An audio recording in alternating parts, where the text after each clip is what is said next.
Chapter 3 Karma Yoga.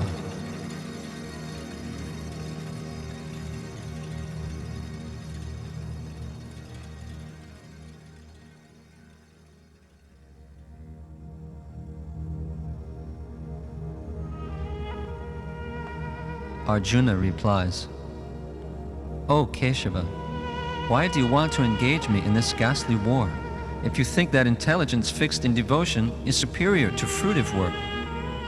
Krishna speaks, "My dear Arjuna, listen. It is true that pure devotional service is the best, but it is obtained only by the mercy of a pure devotee. Therefore, I have already blessed you, Nistragunya Bhavarjuna, so that you may become free from the modes of nature, and then by providence you'll get the mercy of my devotee. To become free from the modes, you should perform your work of fighting. Then you'll get mercy." Arjuna speaks, "You are explaining clearly, but my intelligence is still perplexed. If you think that I'm unqualified for pure devotion, then give me knowledge, so that later I'll be qualified for bhakti. But why engage me in passion?" Krishna speaks, "You are my dear friend. How can you be confused?" Arjuna speaks, "I'm not really confused, but please tell me decisively just one thing. Then I'll fix my mind on that." "Oh, Arjuna, if I had spoken two different things, then your question would be meaningful. But I have spoken about one thing. I have said that there are different stages of the same thing. Some try to realize the self through Jnana Yoga, and others through Karma Yoga. But unless the heart is pure, knowledge will not come. And unless one works according to Shastra, one's heart will not be purified. You see, Arjuna, not by merely abstaining from work can one achieve freedom from reaction, nor by renunciation alone can one attain perfection. The renunciation of duties cannot be accomplished if the heart is still unclean. If one takes sannyas at such a stage, then he will be forced to act and take up materialistic work. Attachment and false ego will make him work. A sannyasi who controls the external senses but thinks of sense gratification is a fool, a pretender. This kind of person is controlling the working senses, but his heart is not clean. He'll get neither knowledge nor advancement. On the other hand, if a sincere householder, engaged in varnashram duties, tries to control the active senses by the mind and begins detached karma yoga, he is by far superior. He will make gradual progress and come to knowledge. Therefore, do not try to give up activities and become a jnani. That type of renunciation is useless. In that situation, you will find it difficult to even maintain the body. Even a jnani must actively beg. But kshatriyas cannot beg. Therefore, your duty is to maintain the kingdom, collect taxes, and make advancement." "But Krishna, the living entity becomes bound by activity. Why then are you asking me to work?" Hey Arjuna, work offered to Vishnu for his satisfaction is yajna, sacrifice, which causes no bondage. It is the fruit of desires that cause bondage. So, work without desire. Such work is called nishkam karma." Arjuna speaks, "What if a person cannot perform nishkam karma?" Krishna speaks, "Then he should perform sakam karma and offer the fruits to the Lord in a religious sacrifice. Then his material desires will be satisfied through the sacrifice, and gradually he will get knowledge and liberation." Arjuna speaks, "How will his desires be fulfilled?" Krishna speaks, "The demigods will be pleased, and then they will satisfy him. Since they are in charge of the various necessities of life, they will supply them to him. But he who enjoys such gifts without offering them to the demigods in return is certainly a thief. Saintly persons, however, are relieved from this sin because even the food they eat is offered first for sacrifice. Others who prepare food for personal sense enjoyment verily eat only sin. Try to understand. All humans subsist on food grains which are dependent on rain. Rain is produced by performance of sacrifice, and sacrifice is performed by prescribed duties. Prescribed duties are given in the Vedas, and the Vedas are directly manifested from the Supreme Lord.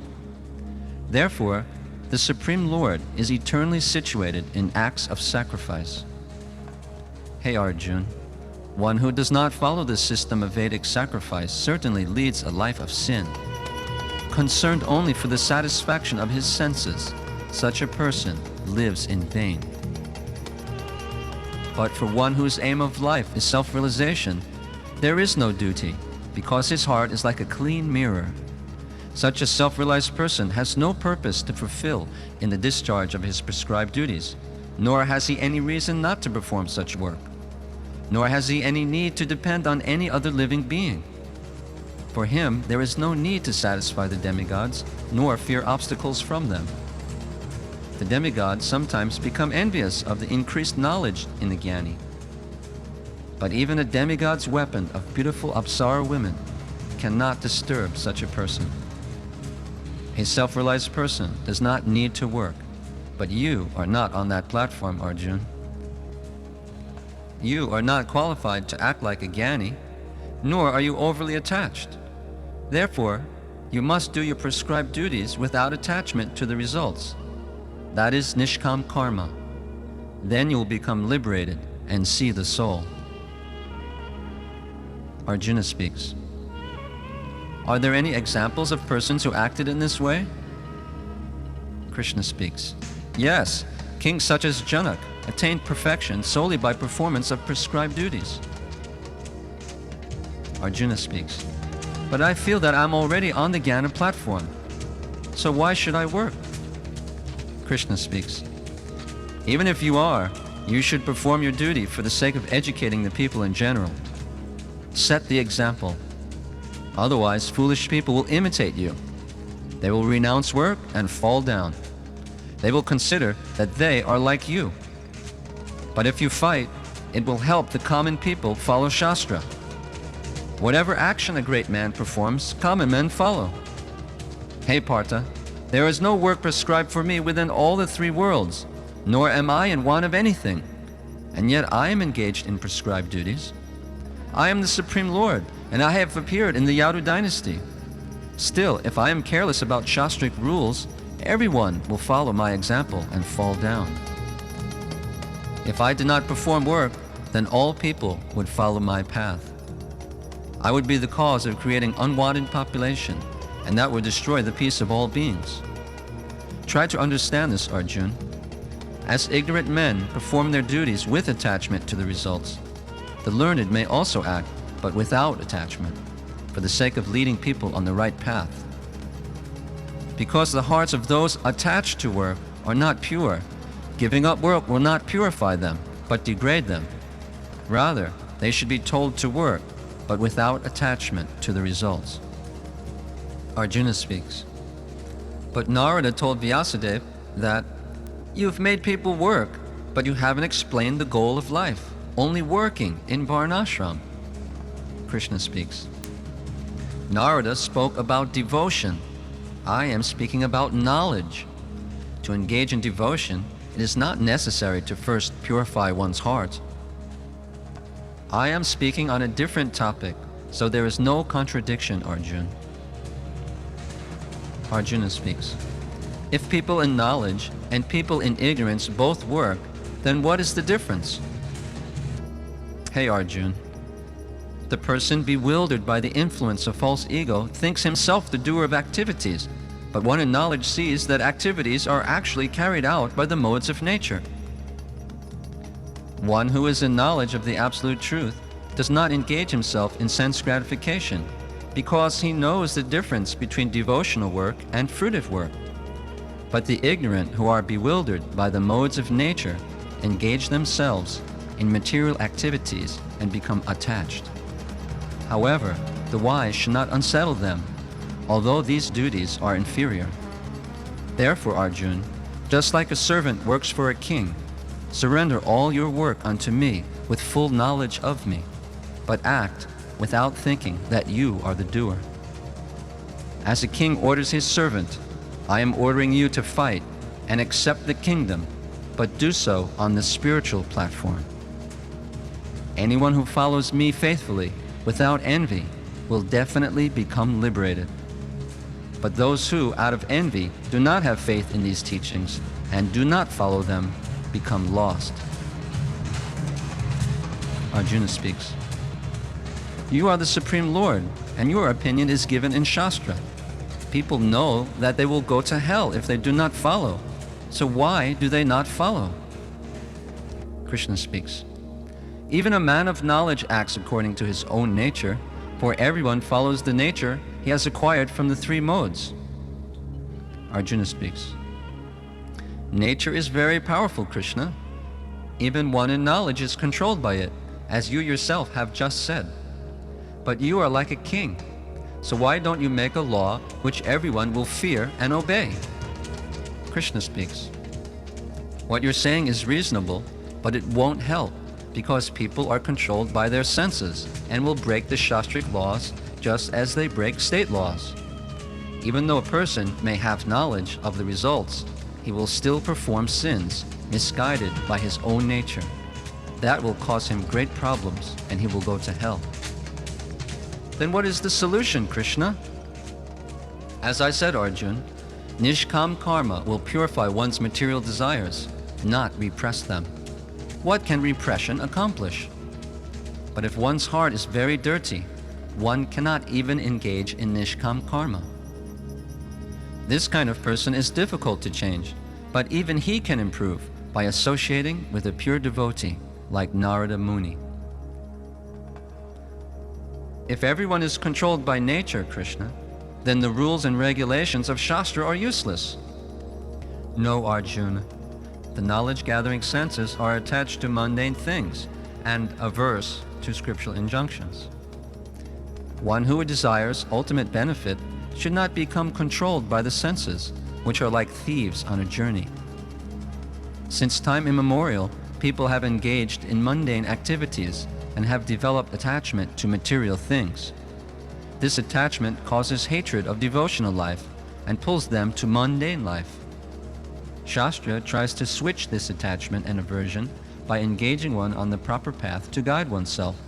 That's why Shastric rules and regulations are not useless. Arjuna speaks. You have said that by giving up animalistic attachment and by following Shastra, one's heart will become purified. Therefore, wouldn't it be better if I lived as a Brahmin? The Swadharma of a Kshatriya is fighting, Arjuna. Do not create your own idea of religion. Accept the authority of the Vedas. Just as one perceives form by the eyes and not by any other sense, one knows religion by the Vedas. Those statements of the Vedas in the imperative mood are dharma. Even if one dies by doing one's duty, it is better than doing another's duty, which will ultimately be the cause of fall down. Do not follow the example of Parashuram and Vishwamitra, who changed their positions. They became powerful by austerity and could do that. Dronacharya's position is also not glorious, because he is a Brahmin who is fighting. Krishna, what is it that drives one to sinful acts, even unwillingly, as if engaged by force? It is lust, Arjuna, which is born of passion and later becomes anger. It is the all-devouring sinful enemy of this world. As fire is covered by smoke, as a mirror is covered by dust, or as the embryo is covered by the womb, the soul is similarly covered by different degrees of lust.